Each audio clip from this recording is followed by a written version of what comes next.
I will let Rada, Drezgić and Danilo Šuković open the conference by speaking about those to whom it is dedicated and who are our inspiration here.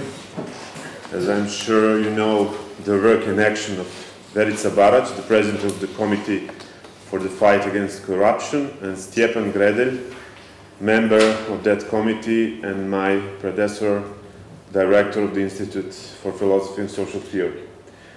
But before this, on behalf of the Institute, I would like to thank all those present, as well as the Ministry of Education and Science here in Belgrade, Republic of Serbia, Erste Stiftung from Vienna, German Marshall Fund, and the Royal Netherlands Embassy in Belgrade, who helped make this conference possible. As you see from the program, our idea is for the conference to be interdisciplinary and to explain what corruption is. This idea has many aspects, and the history of the term is very complicated. Corruption means decay, sickness, filth. The social order or regime which is corrupt is perverse and pathological. Hence, there is an illusion that there exists something which does not decay, something incorruptible. This illusion, or the struggle for this illusion, could probably be represented with the hands and palms you can see on our poster. We thought a lot about whether our designer had the right idea and whether these various forms of palms really relate to corruption and the development of the community. Palms are indeed the beginning of our personal end, border, limit, and the beginning of other hands, palms of the other as such. However, the correct position of the hands, as opposed to the degenerative, corruptible, or corruptive, or scowling, allows for the hands to be held together and make something together, to found new cities while protecting ones already founded, by regenerating themselves. This is how Cicero explains human virtue, one subsequently completely in harmony with Robespierre's vertu publique. Paraphrasing then Robespierre, there are only two parties in France. For him, two parties in France.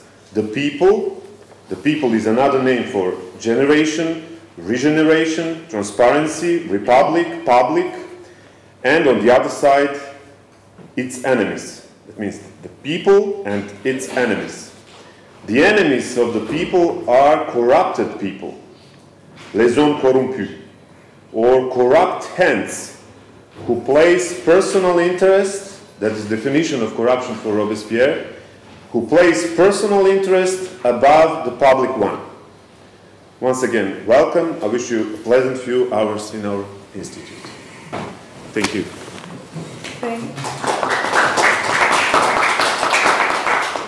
Thank you, Petar, and let me also wish you all welcome to Belgrade and to our institute. My name is Rada Drezgić. We all have met already at the lunch, but just to make sure that we all know who is who.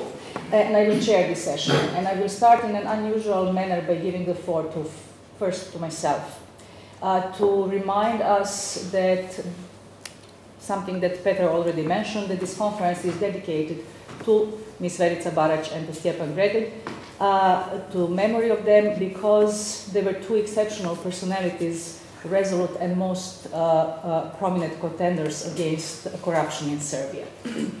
Their struggle against corruption, which they both continued even at the times of great personal anguish, was courageous and selfless. The void created by their untimely deaths earlier this year, only a few months apart, can never be filled. At the beginning of the conference, thus, we would like to share a few memories of them.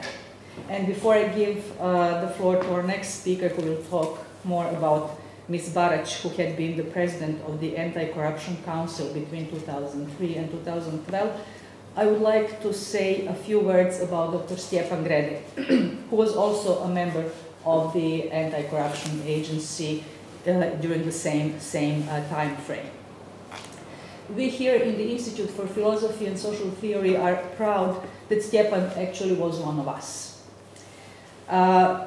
Most of his professional life, Stjepan was affiliated with this institute, and he was its director during the 2 terms. He was a respected colleague, much like director, and a dear friend. Stjepan started his professional career as a high school professor in 1980, but only 2 years later he was hired as a research assistant in this institute. Then it was the Center for Philosophy and Social Theory. He moved very fast through different stages of academic career and quickly became one of the leading experts in the media studies and in political sociology. His research interests covered a broad range of topics: political culture, values and value orientation, position of workers in society, and so on. And he also conducted public opinion research. His work was well known for his fine empirical analysis, always firmly grounded in theory. Stjepan's engagement with the issue of corruption dates back to the late 1990s, a decade before corruption became a widely debated issue in Serbia. His endeavors produced some significant theoretical and empirical insights which help us better understand and explain corruption in our own and in other so-called transitional societies.